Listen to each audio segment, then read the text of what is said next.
الرحمن الرحيم. السلام عليكم ورحمة الله وبركاته. ازيكم يا حبايبي، عاملين ايه؟ يا رب تكونوا بخير. دلوقتي فيديو جديد وان شاء الله يحوز اعجابكم، وان شاء الله يكون يومكم كله خير وسعادة. لو سمحت قبل ما الفيديو اشترك في القناة وحط لي لايك وشير وتعليق جميل من فضلك، فضلا وليس امرا. ونبدأ الفيديو.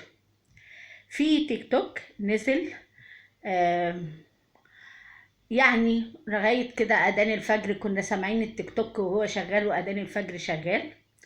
بين أم جنى وياسمين وسعيد.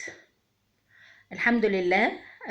ياسمين تخطت الأزمة اللي كانت فيها.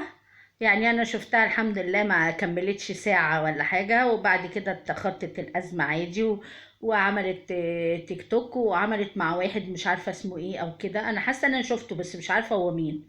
و... وراحت النادي واتفسحت وكل حاجة. طب كان من اللزوم ايه المناحة اللي عملتيها دي يا ياسمين؟ انتي ما شاء الله، يعني مش هنقدر نقول مثلا عشان مشاهدات لان انتي مشاهداتك حلوة. امال كان ليه المناحة دي والفضايح اللي حصلت دي كلها؟ ولو كان مثلا حبة قليلين عرفوا، اللي عرفوا بقى دلوقتي اكتر بكتير من الاول. وانا كنت من ضمن الناس اللي زعلوا عشانك، وافتكرت فعلا ان الموضوع تمام. ما كنتش واخده بالي ان الموضوع فيك. اصل ما فيش حد بيزعل وبيصفى وبيهدى بعد موضوع بفضيحة بالمنظر ده في كام دقيقة ولا كام ساعة حتى. ده بتاخد معاه ايام يا بنتي. فمش مشكلة يعني لو حتى كنت ضحكتي علينا. مش مهم يعني، مسحة معقولة متقبلينها يعني. المهم يا ياسمين، خلي بالك بقى من تصرفاتك بعد كده. علشان يعني ايه، اللي بيشيل قربة مخرومة بتخر على دماغه. وسمعنا كلام كتير من مامتك ومن اخواتك وبتاع. يعني ما خليتيش حد من الزعلان. بس انا عايزه اسالك سؤال، يعني هي فين هدى؟ هدى مختفيه خالص من ساعه ما طلعت في فيديو بتعيط وبتقول لا الخال بقى والد ولا العم سند والكلام ده كله. ومن ساعتها ما شفتهاش مع اي حد فيكو خالص، ولو عملت فيديو اتنين تلاتة عم تعملهم لوحدها. هي زعلانة منكم، انا حاسة بكده. رضوها لان دي انا بحس ان هي البنت دي ممكن تكون اعقل واحدة فيكم.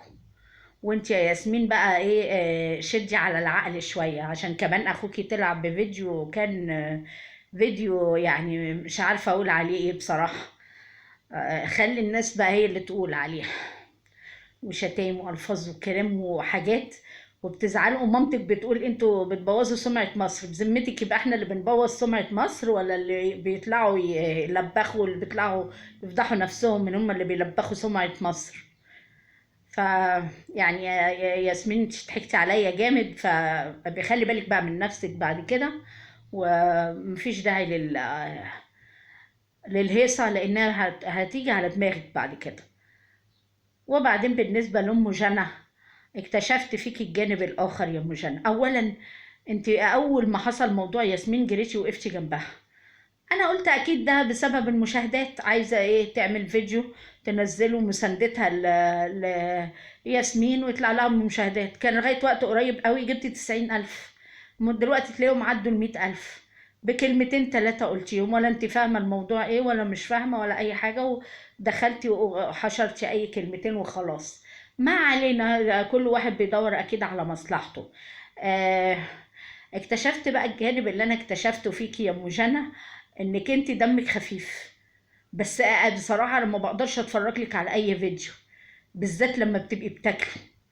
طريقتك في الاكل صعبه قوي يا ام جنى. وبعدين بتجيبي ابنك احمد الكبير وبتفليه يا ام جنى. جيبي له الفلايه وبتفليه، بتعملي دعايه على منتجات ولا بتاع؟ اعمليها مع بنتك جنى.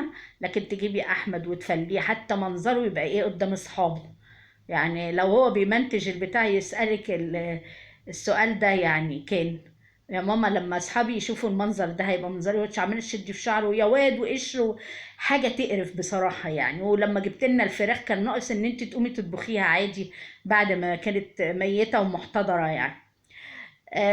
بس الحاجه الوحيده اللي عجبتني في التيك توك كده كله، ان انا اكتشفت ان دمك خفيف، والحركات اللي قعدتي تعمليها صراحه موتيني على روحي من الضحك. ام جنى حاولي تعدلي شويه من نفسك يا ام جنى.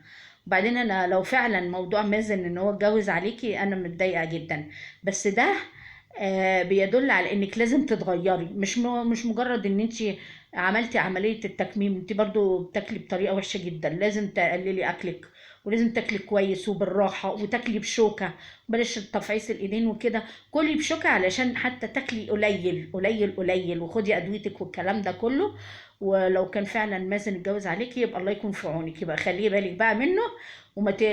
ما تخليش الحساب ما بينكم يبقى مشترك يا ام جنى، بدل ما يديكي القاضية وياخد الفلوس ويكت على العروسة الجديدة. لا انا بهزر معاكي، انا عارفة ان انتي واعية يا ام جنى. بس هو ده كان فيديو النهاردة، ويلا ونعيش وناخد غيرها. عيلة صدفة جد دي ياما بيعملوا فينا بصراحة. يلا. آه، إذا كان هنا وصلنا لنهاية الفيديو، إذا كان الفيديو عجبكم ونسيتوا تحطوا اللايك والشير واشتراك في القناة من فضلكم، وتعليقكم الجميل. وأشكر حضراتكم على حسن استماعكم، والسلام عليكم ورحمة الله وبركاته.